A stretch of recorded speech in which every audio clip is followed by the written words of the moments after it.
Hi, I'm Howard Spence, and I appreciate your stopping in again to visit me on my podcast, which appears on uh, Spotify.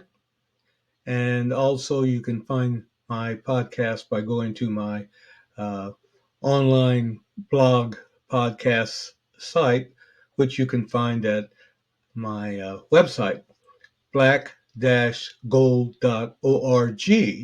And I'm new at podcasting, but I kind of enjoy it. It's a continuation of the years that I spent trying to teach.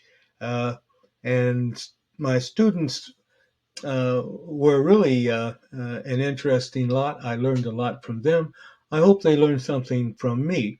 But quite often, the way that I teach or present topics is to engender critical thinking. Uh, I am one of those people who uh, take the attitude that if I teach you how to think, I do not have to teach you what to think. And so that shows up in my podcasts. And that also shows up in the fact that this is how I learned a lot of the things that I have learned in my life, uh, including during the time I was in law school at the University of Michigan, where you had to be able to think on your feet and you had to be able to try to figure things out. And sometimes you had to be able to argue both sides of the question. But in any case, I've already done 2 or 3 podcasts uh, this month, which is February 2025. And some of my podcasts this month have focused on the topics which relate to this being Black History Month. And as hopefully we all know, we are now living in a time and a period in America where the teaching of Black culture and Black history is under attack by people and groups, uh, in particular, groups associated with the Make America Great Again philosophy, where the only American history that they want taught is their version of white American history. And as I have pointed out already in several of my podcasts, you can't have white history in the United States, at least since 1619, without also having to realize that on the other side of the coin, for a great deal, a large part of the history of America, if there was a white history, on the other side of the coin, there was a black history. And when we approach history, of course, beauty or ugliness is in the eye of the beholder. And we see things through our own lenses and experiences. And I have experiences, certainly not going back to 1619 when the first Negro slaves came to this country, but I certainly am descended from some of those Negro slaves that were brought over from Africa uh, in the Middle Passage during the 17th, 18th, and 19th centuries up until shortly before the Civil War. And uh, so I agree that it's important to know American history, and so therefore I teach Black history uh, as the other side of the coin, the other part of white history. And in my last podcast, I spent some time talking about white American history from the perspective of how white slave owners and white supremacists have attempted to control not only the narrative, but also the lives and behavior, first of their Negro slaves, to control them so that they would not get into situations which would cause them to have a hope for a future, to want to escape from their slavery, and above all, to do things that were disrespectful or even dangerous to the white slave owners and the white individuals who were in the community around them. And I'm going one step further today. We talked about several ways that control was exercised in the last podcast. And of course, I would encourage you, if you have not seen it or were aware of it, to go back and look at it. It's kind of interesting.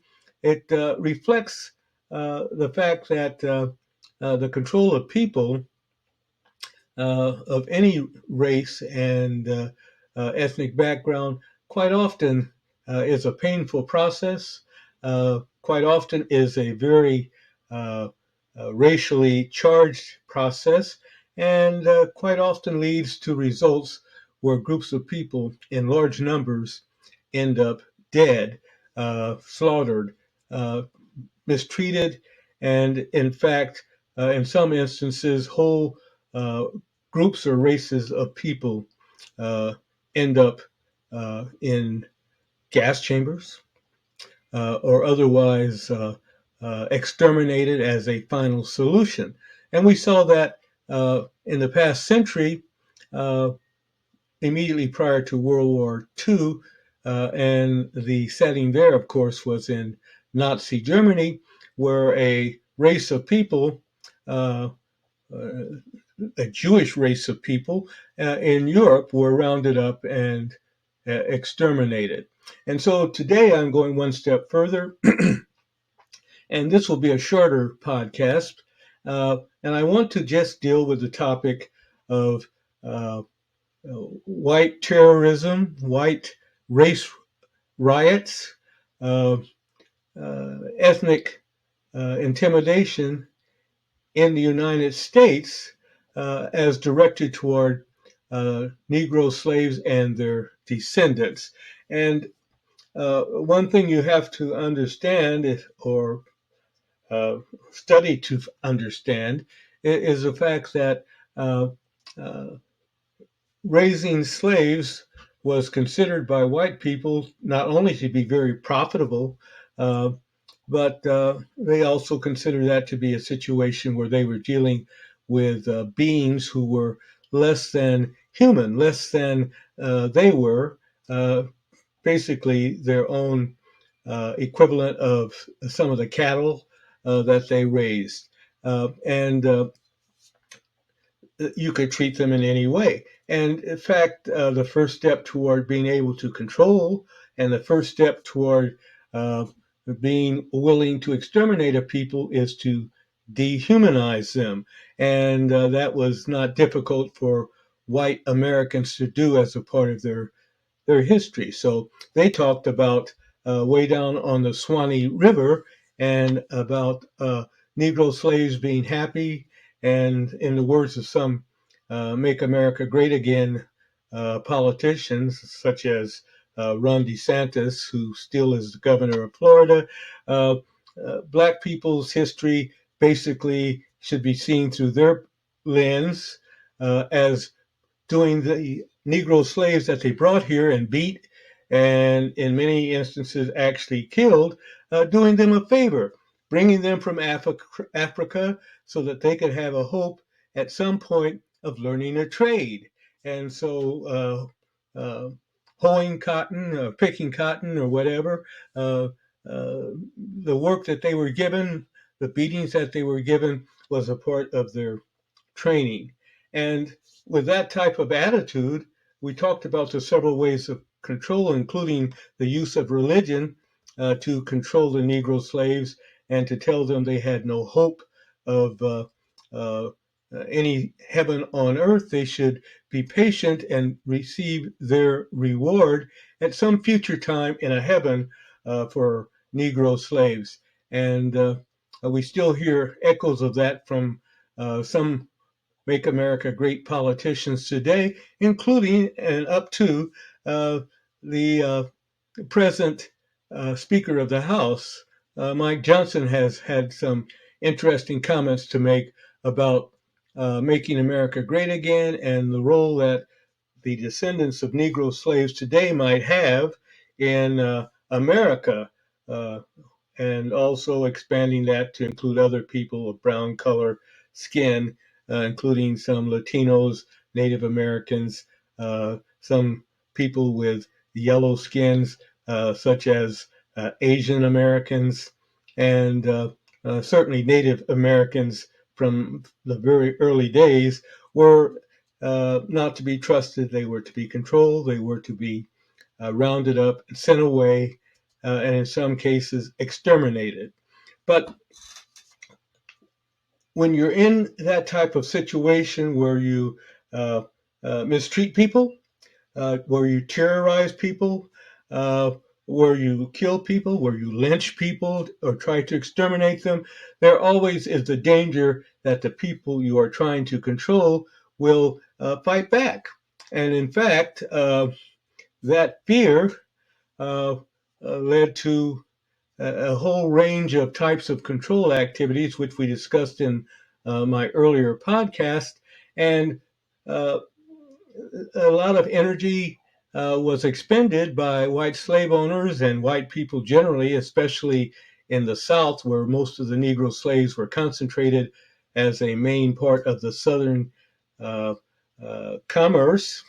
The South and the United States generally was built on the blood, sweat, and tears of Negro slaves. And so, in that situation, uh, there had to be a lot of fear generated among the white slave owners and their friends that there would be a rebellion. And in fact, there were a number of rebellions, numerous rebellions, and sometimes in history, especially white history, if they want to even acknowledge the existence of unhappy slaves at that time, they talk about it in terms of slave uprisings and attempts to slaughter the white slave owners. And some of those instances were actually pretty common in American history books during the time that I was growing up back in the 1960s and 70s. Uh, and they justify that as something that was necessary, kind of like what Adolf Hitler and the Nazis did in Germany, justifying their own security by getting rid of lesser people or people that would be a stain in the blood. But uh, even though there were a number of slave uprisings, uh, the side of the coin that we're going to talk about is the fact that some of the most significant and most frequent uh, instances of race riots were not actually slaves uprising against their masters in slave rebellions, but most of the most noteworthy and most vicious and, in my view, pernicious, evil uh, uh, race riots were white Americans terrorizing and bringing uh, racial destruction to the descendants of the Negro slaves. And we can deal with belief. I'm not here to give a full history lesson. So I encourage you, if you don't understand or believe that, or if you want to fact check me, uh, uh, go someplace like Wikipedia online or any reputable academic or scholarly history rather than something that you write and then sell throughout the old Confederacy states today, and see what legitimate historians had to write about race riots.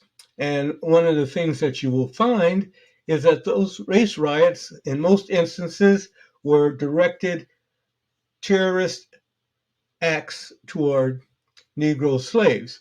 And in most instances, those race riots were directed toward uh, Negroes and their descendants of the Negro slaves uh, based on uh, rumors or hatred to keep them under control still, but also to keep them from staining the blood of America. And a lot of those race riots, when you look at it, were white people, lynch mobs, mobs of organized white supremacist terrorists throughout American history, especially from antebellum times and through Jim Crow up to the present day, uh, directed toward retaliating against what white supremacists, white terrorists believe to be uh, violations of these black people that dealt with things like having interracial sexual activity, inappropriate, disrespectful behavior. And white racists, even up to today, even up until the very day today, uh, they direct their venom and their hatred because they have a certain mindset that they are deserving of certain types of respect. Uh, and quite often, that notion that they deserve a certain type of respect is based on a racial or a phenotype or a cultural difference. And they figure that they can keep people in their place even if slavery is gone at these instant dates by making them understand that they still are not quite people, even in modern day America 2025. And we saw some of this play out in a strange way within the past day or two, where uh, in terms of the Make America Great Again movement of Donald Trump as president of the United States, uh, when the bullying, intimidation was directed towards somebody that they characterized as being a Nazi, a Jew, less than they are, some person who did not have cards. And President Trump attempted to bully and intimidate the president of Ukraine. And, so uh, one thing about bullies is uh, basically they are cowards and they act generally not alone. They act in mobs, mob actions, terrorist actions. And we see this in American history for the past 100 plus years, uh, where there are these race riots. And some of the most vicious race riots in our history are documented fully in legitimate academic history, the history not only of what people have managed to discuss over time and pass along as oral information, but documented history as it happened. History actually is a summary of a great number of individual people's experiences, and that is what uh, we find today from academic studies done by people of all races, white people in academia uh, who are not concerned about being regarded as too woke, acknowledge it. And it's really something that can't be denied in terms of documentary history and in terms of the aftermath. And there are several periods that you can find where there are these race riots and uh, uh, people rising up to intimidate. Prior to, in the antebellum time, uh, there were race riots that uh, involved people that were not even necessarily slave owners. It just goes back to the instance concept of white supremacy. And just looking at Wikipedia, there were convent burnings, there were uh, uh, pro slavery riots, which was pretty much rare. Uh, Even at that time, by abolitionists, whatever. there were riots in places like Cincinnati, throughout the South, the nativist riots, and they also were rioting and denigrating people who were not a part of the white Anglo-Saxon Protestant, what I call Christian nationalist type of white Americans. There were anti-German riots by these white supremacists, uh, and there were riots by descendants of Irish uh, against black people. There was uh, massive race violence in the United States, of course, during the Civil uh, War period of 1861, 1865, and it got exacerbated at that time because a lot of the Negro slaves, or the few freed Negroes that were around, were involved as cannon fodder in some of the most vicious battles of the Civil War on both sides, the sides of the old Confederacy, and also supporting the Union. And in the words of uh, the present president of the United States, those were terrible things because a lot of people got killed. Yes, a lot of people got killed, and a lot of black people got killed then and now, and even up until the present day.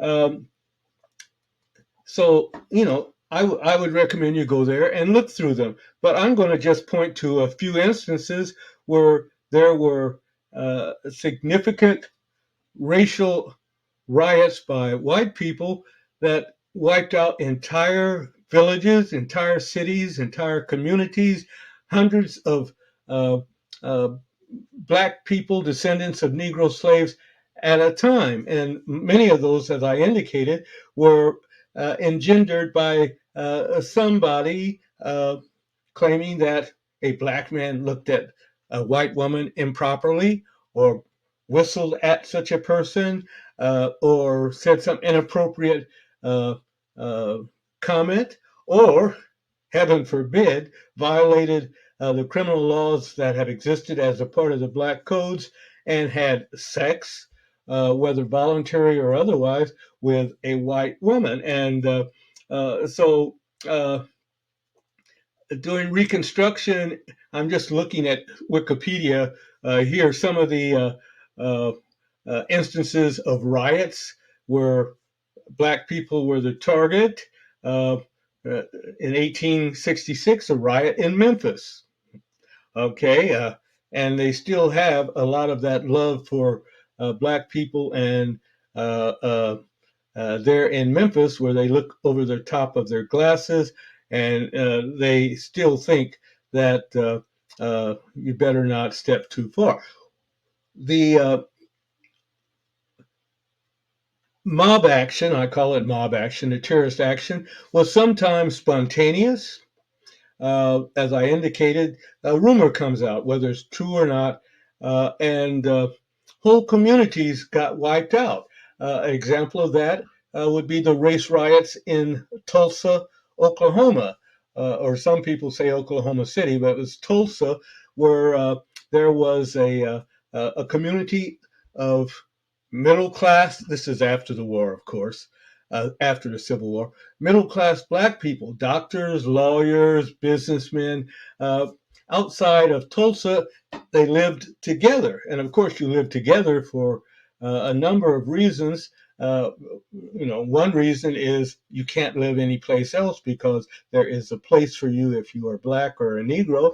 And another reason is that even today, a lot of Negroes or black people are content to actually live together because there is safety in numbers if there's any safety to be had.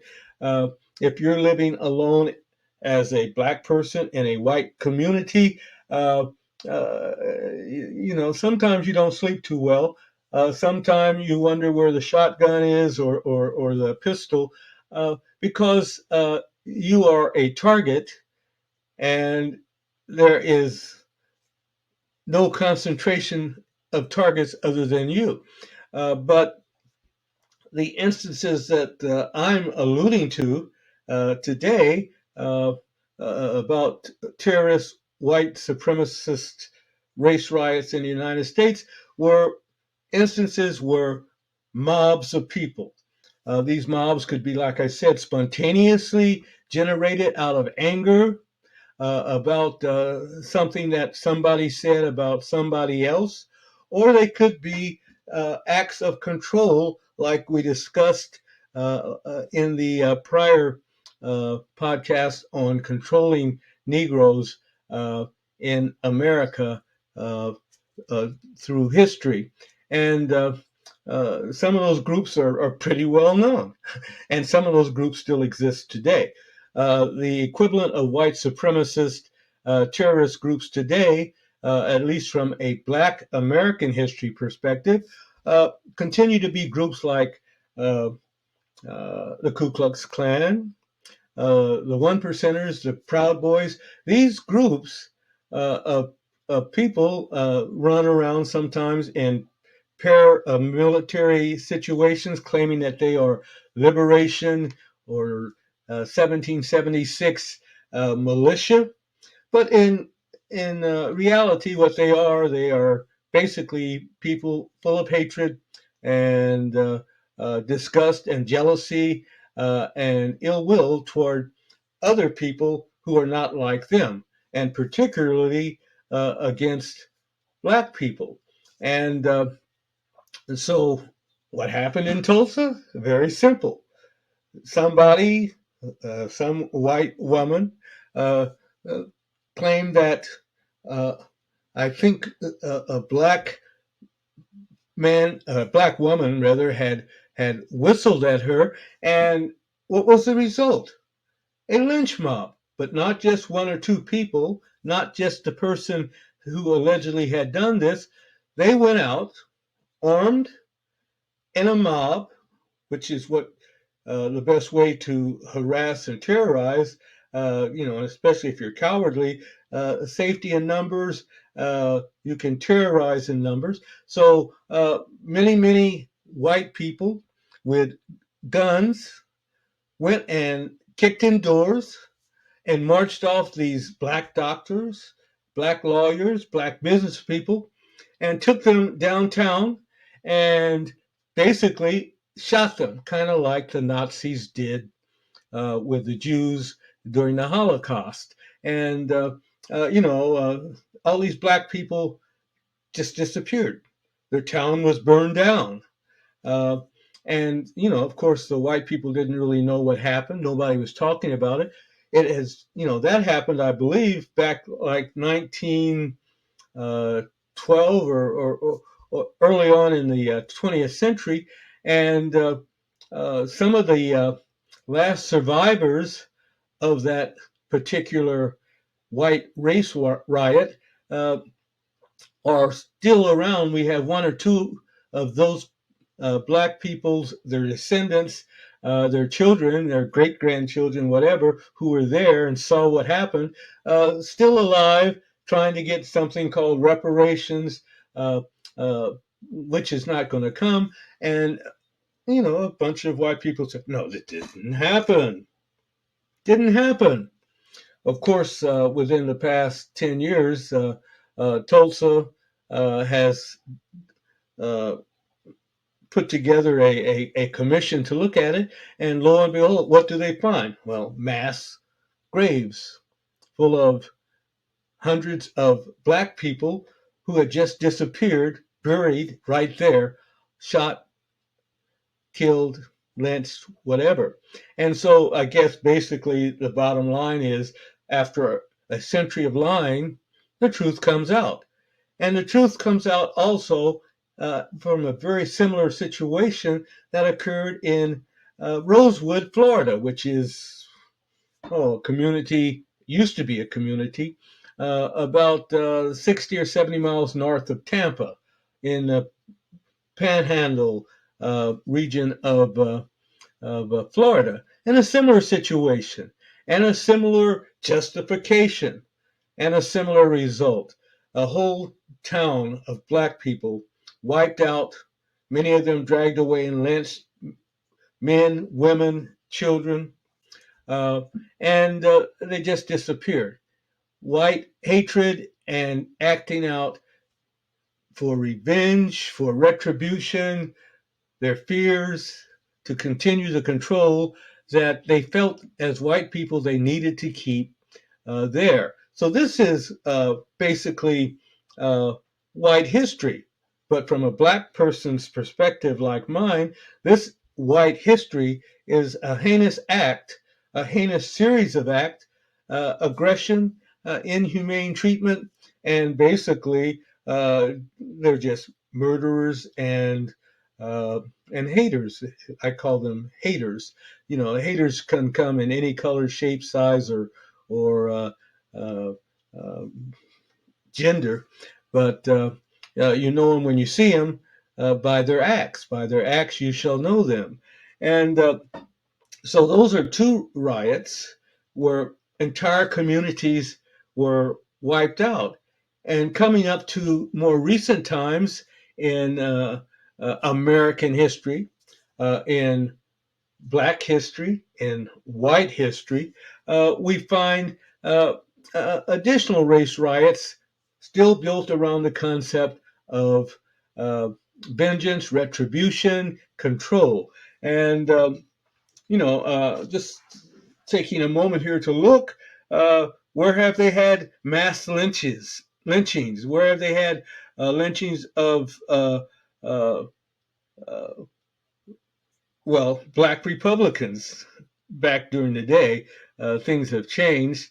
The black Republicans, uh, I won't talk about contemporary black Republicans because anybody can be a Republican. They call themselves Republicans now, but they're the old Dixiecrats. So white Dixiecrats in places like Meridian, Mississippi. You know, I grew up, no, correction, I was born in Mississippi. God got me out of there. In fact, I had to get out pretty quickly because uh, my dad had the misfortune of blowing his horn at a white woman in the middle of a small country city who was blocking traffic, talking to uh, uh, one of her uh, white friends in the middle of the street.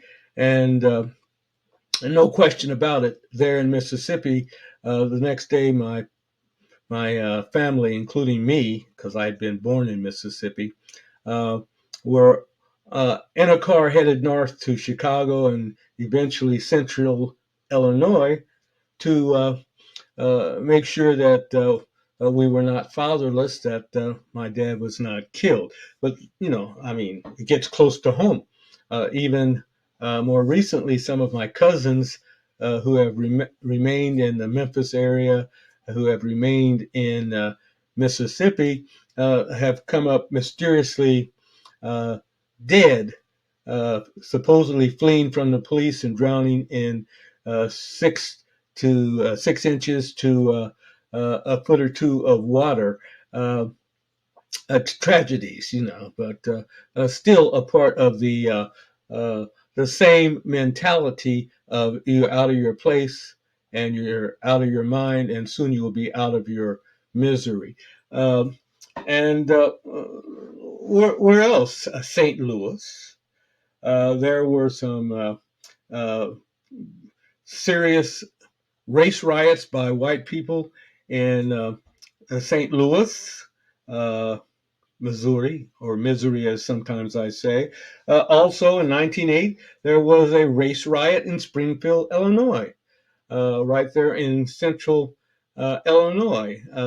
Anytime you have a group of black people and a group of descendants of people who feel that black people are not deserving of anything that they have, you're looking at a situation where there is a setup to be um, uh, a potential race riot.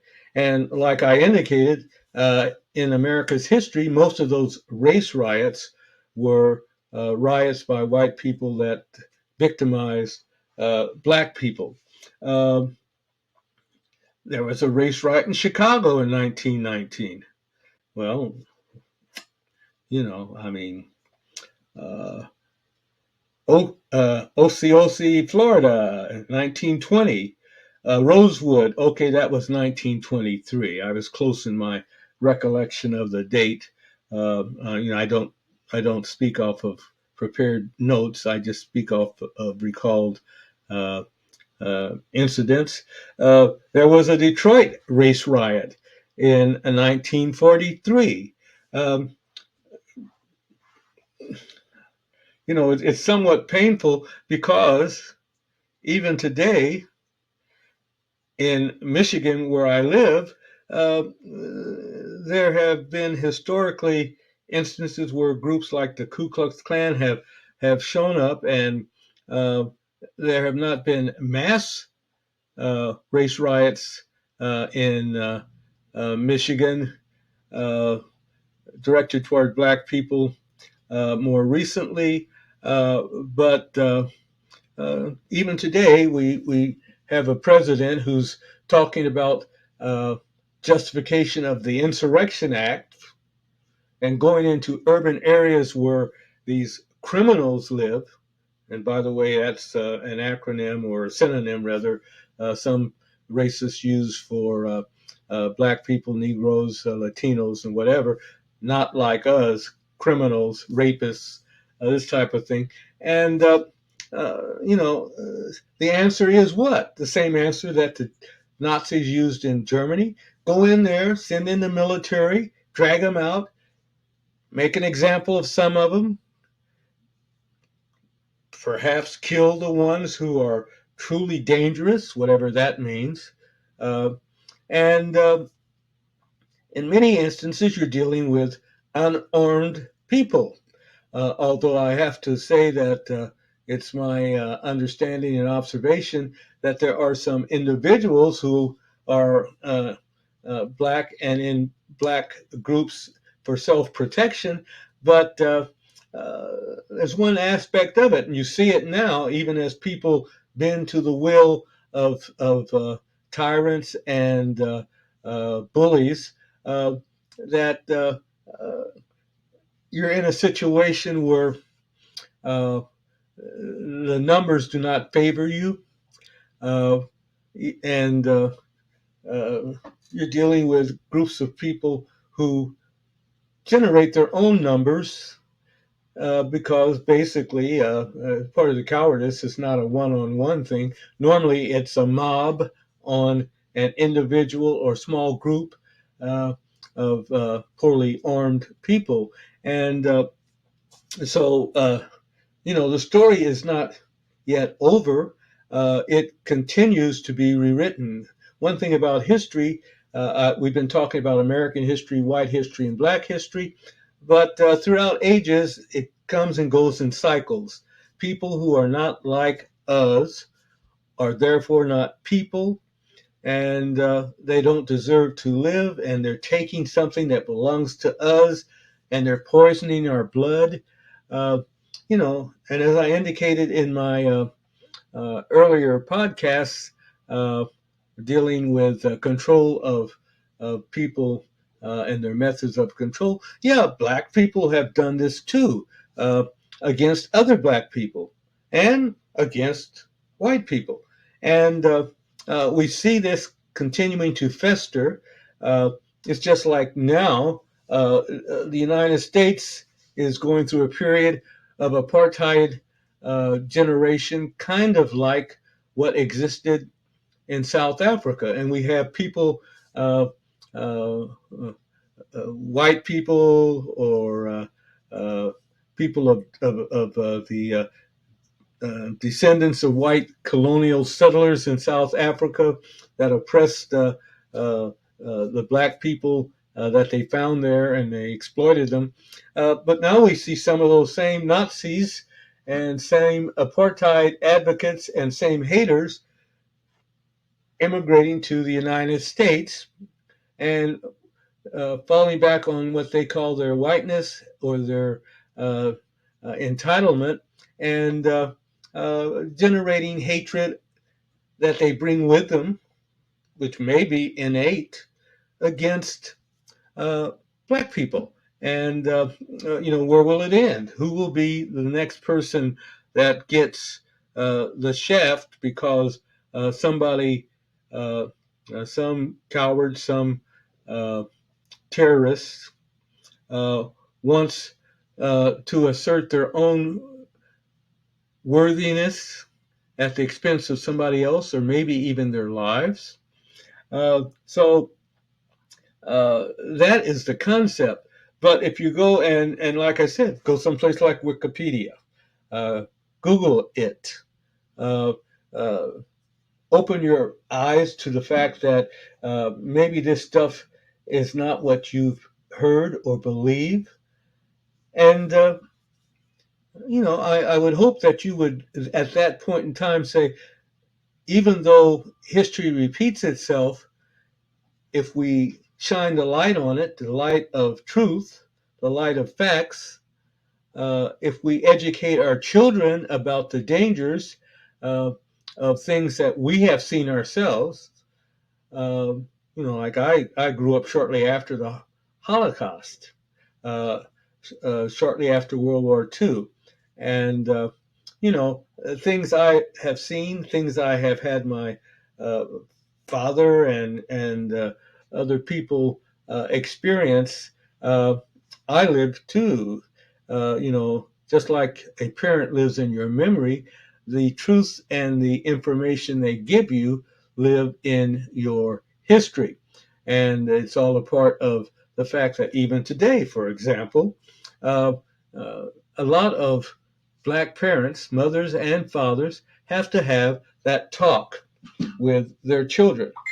And they have to talk to them about the possibility that they need to be very careful. They need to be able to show humility and reservation, whether they're talking to the police or talking to somebody who thinks that they are better. Uh, because, the Ku Klux Klan still lives, and even right here in Michigan, and uh, it may have a different name, but it's the same thing. It's a group of haters. And so individuals who are black get assassinated, they get lynched, but groups of black people or whoever, uh, they may get rounded up just like the descendants of Negro slaves in uh, uh, Black Wall Street, Tulsa, or Rosewood, uh, or some of the riots that have occurred within the past civil rights era in places like Los Angeles, Detroit, Baltimore. Uh, you know, uh, Usually it's not black people leaving their communities and going out and terrorizing white people. And again, like I said, part of that is the logistics of numbers. And another part of it is that perhaps there is no innate hatred being generated toward white Americans that could not be cured by re-examining and seeking an end to the peculiar institution of slavery and its memory and Jim Crow. And so that is just my musings and some of my thoughts. Uh, there is no exam to this. The result of passing the test would be to learn the history, to learn how to protect yourself, to learn how to avoid situations, and to learn how to look out of the corner of your eye and try to figure out who your friends are. Because just like in Nazi Germany, um, uh, we all know the saying, well, first they came uh, for the Jews. And I said nothing because I was not Jewish. Then they came for the gays. And again, I said nothing because I was not gay. And then they came for the socialists and the union workers. And I said nothing because I was not a socialist or a union worker. And then they came for me.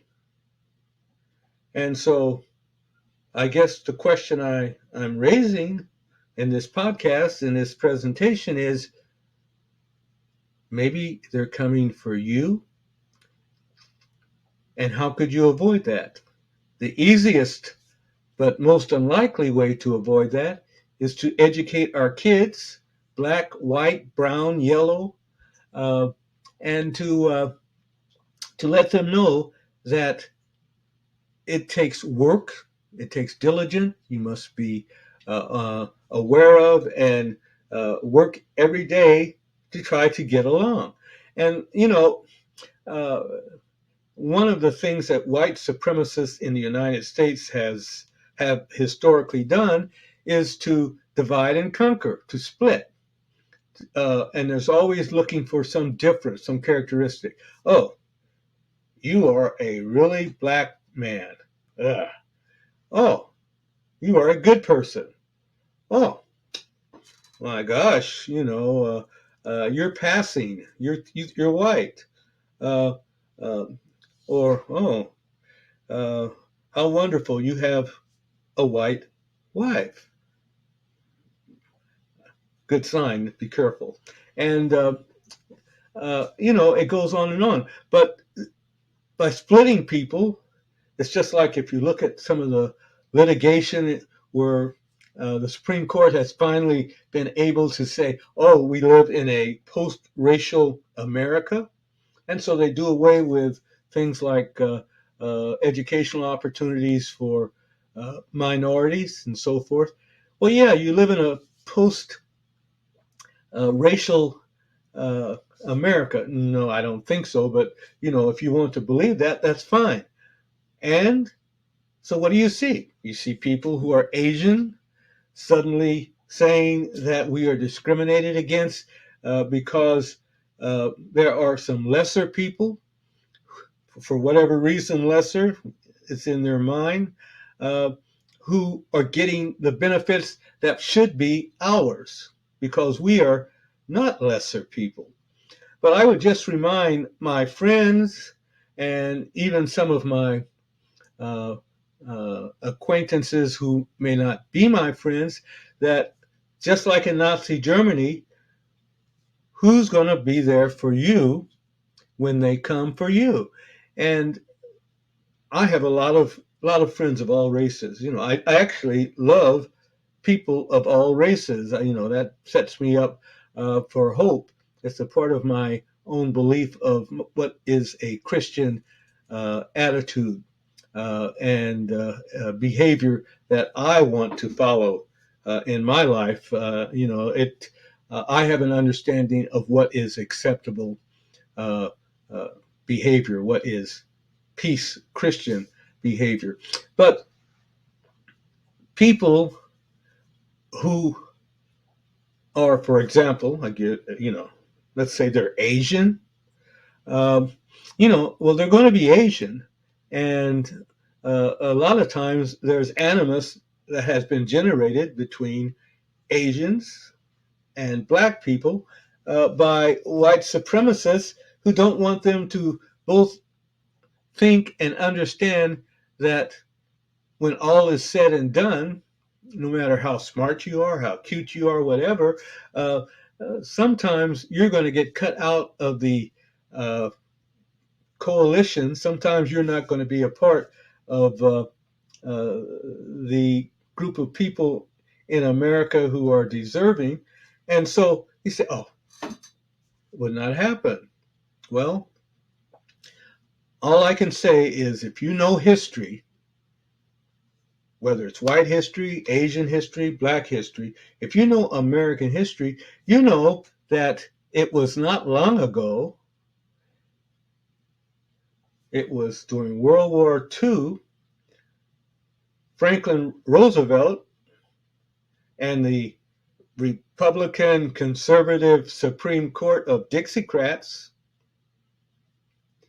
decided that when they entered World War II, and the Japanese had bombed Pearl Harbor, and the Germans were killing their friends in Europe and sending people to gas chambers, uh, the government of the United States, and by that, obviously, I mean the white Anglo-Saxon Protestant government of the United States, decided that Japanese American citizens, many of whom had been born in America and had lived here and had contributed considerably to their own communities and to the American community as a whole, they could not be trusted because they were not like the white Anglo-Saxon Protestant white supremacists that wanted to continue to control America, the United States. And so what happened? Well, the soldiers came, they carted them away, just like the Jews had been carted away in Nazi Germany, rounded them up, put them in cattle cars, trains, and sent them to concentration camps. I believe it was in Nevada. It was either Nevada or Utah. The location is not important because it was not their home. It was not where they wanted to be. It was a concentration camp and a prison. And they remained there for the duration of the war. And this is all documented. If you're going to Google it, see the history of it, just look for the Supreme Court case of Korematsu versus the United States, and it's all laid out there. The rationale for saying national security, the Insurrection Act, whatever you want to call the type of mentality that would justify it, they are not like us. They are not to be trusted. They are lesser people, and so we need to lock them up. I guess the Japanese Americans were lucky because they were not executed.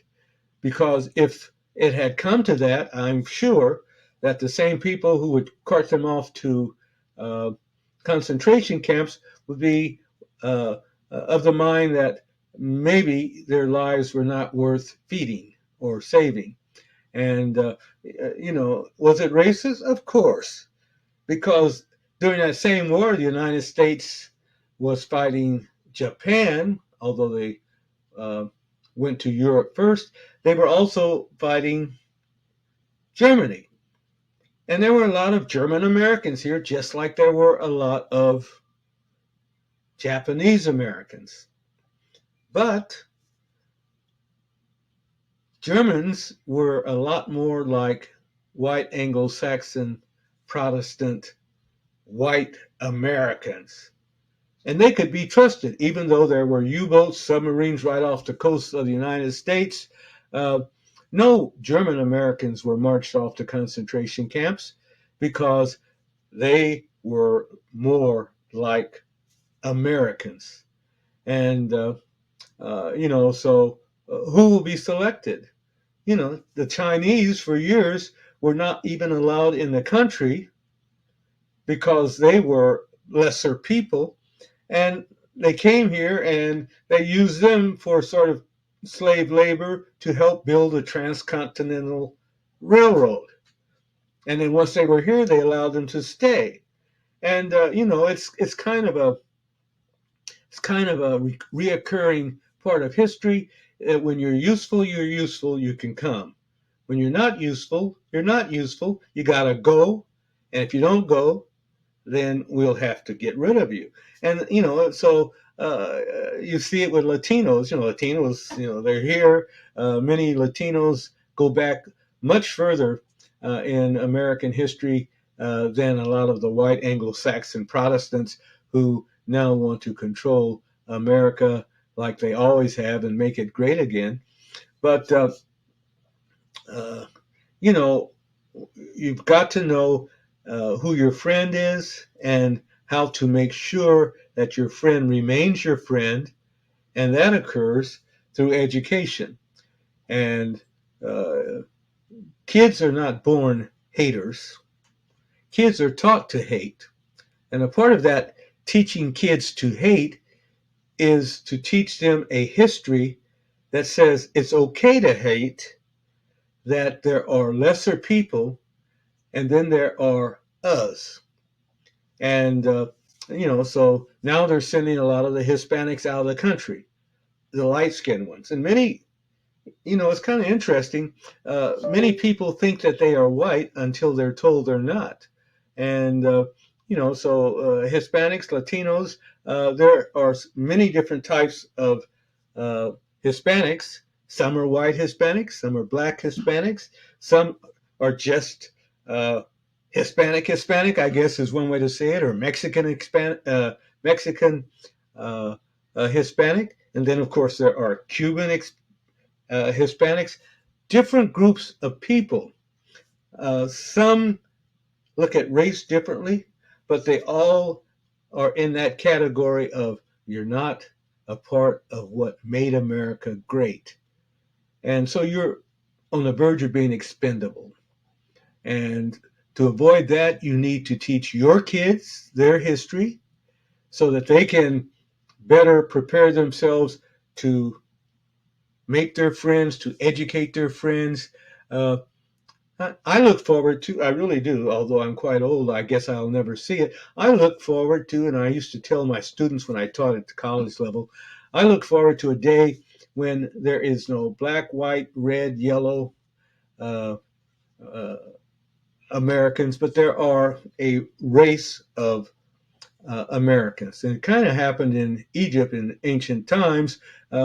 Black Egyptians, white Egyptians. Eventually, it was a brown skinned Egyptian world. And that world, even back then, 2 or 3 thousand years ago, you can read about it in your Judeo Christian Bible about the Jewish people being in Egypt and managing to escape uh, to get their freedom after years of being in a sort of slavery, not chattel slavery, but a slavery in Egypt. And so that is the lesson that I leave with you. I hope you understand that uh, almost everybody is racist. I'm racist. We all have our preferences. And, race is just a concept. But mankind tends to look for ways to differentiate, distinguish between themselves and their brothers and sisters. And so until we get to the point where we are not making that distinction, until we get to the point where we know that we have to work to remember and to learn from the mistakes of our ancestors, then there is always going to be that danger that Americans, and indeed throughout this world, whether we're talking about Jews and Palestinians and Arabs and so forth, somebody's going to always be different. And somebody's going to always want to assert control and to be the white supremacist in the room or the person in control.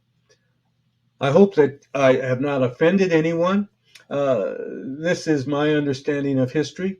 And if yours is different, then you should go and figure out why it's different and whether I actually am misrepresenting factual history. What you believe may be great. What you know, if based on your beliefs, may be not so great.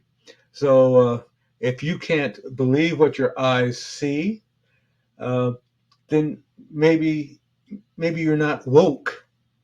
If you can believe what your eyes see, then maybe you are awake and you can shine a light on a hill to illuminate and help others see what you see and avoid the mistakes that we have made over and over again throughout the world, and particularly here in the United States. I thought this was going to be a short dissertation or speech, and I apologize for it going a long distance. And uh, all I can say is the same thing I told my students. I said, I hope that you think about this, and even if I think you're wrong, I want to be able to tell that it's logical, that you use critical thinking, that you're not just spouting off because it's something that you want to believe. So I'm just getting into the swing of doing podcasting. As I'm an old man, I may not have many more podcasts left, but I did want to, as I started podcasting in February, I did want to give my views on American history during Black History Month, and I welcome your comments. Uh, you can make comments on my blog website or one of my other websites. Again, you can actually read a lot of the 200 to 300 articles or uh, uh, opinion pieces or whatever you want to call them that I have written as written blogs on my website. You can go to my website is black-gold.org, and just follow some of the navigation there, and you can see a lot of things that I have said. Some of this is sorted by keywords. You might want to look up Christian nationalism, or you might want to look at race riots or whatever, But uh, you can also go to my YouTube channel where I do these uh, visual or video um, types of podcasts on YouTube. Uh, you can see my channel is uh, Minority ADR. That's MINORITY ADR, one word, 2090. And you can see some of the dozens or I think up to 50 videos I have put together, not necessarily as podcasts. Some of them are my views of instructing, dealing with community activism, and to deal with some of the issues that are important to me or have been over the past 10 or 15 years. So with that, thanks for listening. If you got this far, I'm really pleased that you did because I wanted to share my thoughts and I want to respect your thoughts if you want to comment or share. So, with that, Black History Month is over. That means that after tonight, we are going to be making new Black history, new white history. But it also means that I'll be able to turn to some of the topics that actually I want to regularly address on my blogs and in my podcasts. And those are uh, the issues of race, religion, sex and gender, and money or influence. How caste, that's CASTE, impacts America and how America works and how it impacts your own lives. So, looking forward and hoping that we get a chance to talk again in the future, and possibly you will want to make suggestions for topics. Um, I want to actually do a podcast soon on religion and how it impacts America and where America is and is going, its politics, its culture, and a lot of its difficulties as we try to get along together. So, okay, you get a smile. Uh, uh, I hope you think about these things.